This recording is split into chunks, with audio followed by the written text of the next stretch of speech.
Assalamualaikum pemirsa YouTube, selamat datang di channel yang sederhana ini. Menembus perbukitan daerah Priangan yang eksotis dan penuh misteri, kami mencoba mengunjungi situs yang akrab di kalangan rail fans, situs yang sangat bersejarah dan mungkin sudah terkenal seantero Indonesia. Kami melewati jalan yang tidak biasa, melewati jalan memutar dari atas bukit dan melewati pemakaman warga. Ini adalah sebuah terowongan yang terletak di Desa Sumur Bandung, Kecamatan Cipatat, Kabupaten Bandung Barat.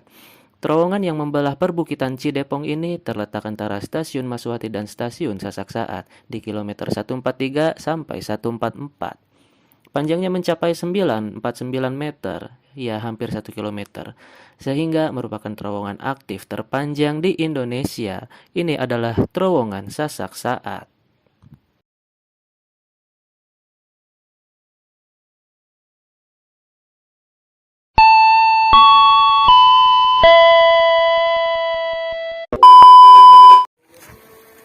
Ini masih dalam perjalanan menuju terowongan Sasak Saat. Tapi di sini sudah ditemukan patok besi rel kereta api. Artinya tanah PT KAI sampai sini.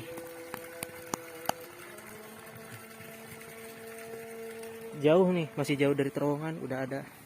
Dan jalannya harus menuruni gunung. Kita tadi dari atas itu tuh. Lu dari atas turun ke sini. Ke sini. Jalannya lumayan, ya lumayan lah. Lumayan cukup menantang. Tapi sekarang udah azan zuhur. Oke, jadi sabar lagi.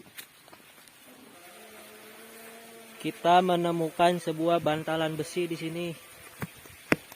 Dan ini kuat banget. Bantalan besi bekas dan sekarang dijadikan jembatan penyeberangan oleh warga. Sedikit sejarah mengenai terowongan ini. Terowongan Sasak Saat dibangun mulai tahun 1902 oleh perusahaan kereta api negara Staatspoorwegen atau SS. Sebelum dilakukan pembangunan, terlebih dahulu diadakan upacara sesajen tradisional yang bertujuan untuk meminta keselamatan agar tidak terjadi hal-hal yang tidak diinginkan selama proses pembangunan. Hal ini berkaitan dengan kepercayaan masyarakat sekitar berkenaan dengan Gunung Cidepong ini yang akan dijadikan tempat pembuatan terowongan. Katanya terdapat makhluk-makhluk yang menguasainya. Ya, memang wajar masyarakat pada masa itu sedikit lebih percaya kepada tahayul-tahayul dibandingkan dengan ilmu pengetahuan ataupun dogma agama. Pembangunan terowongan Sasak Saat diserahkan kepada pemborong khusus orang Eropa yang menggunakan teknik dan teknologi tinggi dari Belgia, bukan Belanda ya. Dalam prosesnya, terdapat kendala yaitu lahan yang memiliki kadar air tinggi sehingga air merembes ke terowongan dan beresiko terjadinya longsor.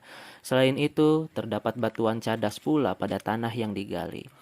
Untuk menanggulangi rembesan air, lapisan atas terowongan dilapisi dengan penyemenan setebal 0,85 meter. Di beberapa bagian terowongan dilapisi dengan seng, sementara itu untuk menghancurkan batuan cadas tidak dilakukan dengan cara pengeboman, melainkan dengan cara pengeboran manual menggunakan tangan untuk menghindari getaran-getaran berlebih.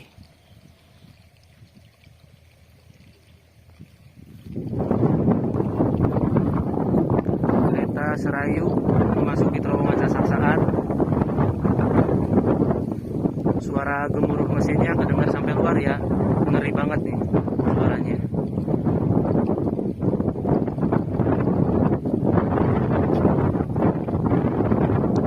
Wah, kameranya goyang nih, nggak ada stabilizer.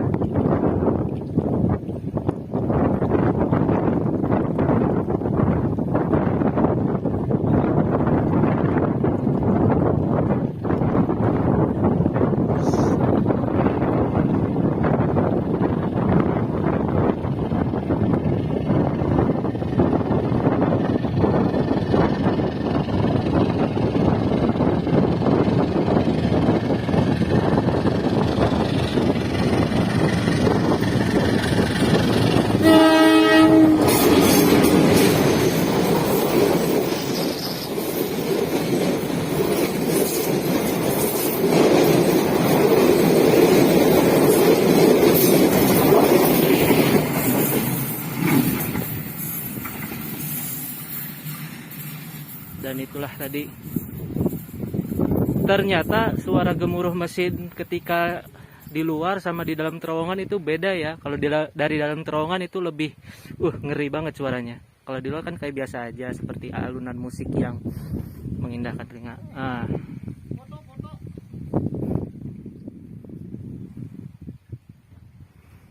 Ini adalah dalaman dari terowongan Sasak Saat.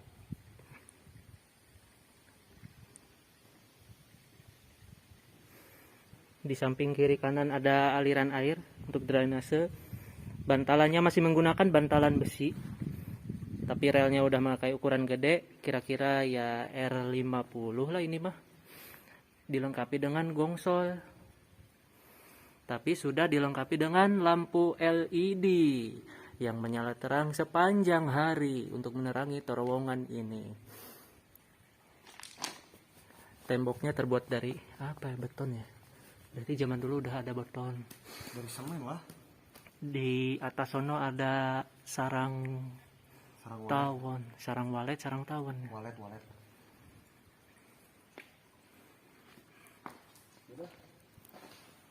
Tapi kelihatan nih ada hasil pengeboran, seperti ya hasil ngebor lah dari zaman dulu.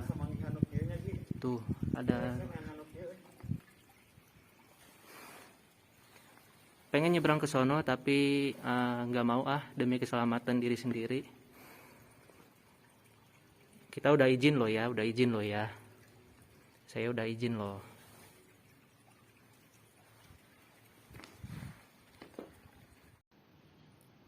Terowongan Sasak Saat dibangun siang dan malam yang dilakukan oleh tenaga kerja mulai dari orang-orang pribumi, Cina dan Eropa. Orang pribumi dan Cina kebanyakan bekerja sebagai kuli bangunan, sedangkan orang Eropanya sebagai kepala cabang, mandor pekerja, pemborong dan teknisi.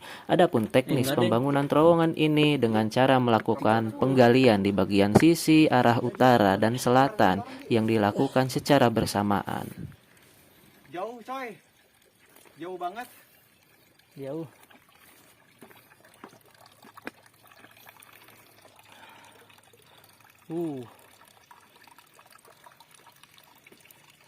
Kada leueur ge bari melong-melong.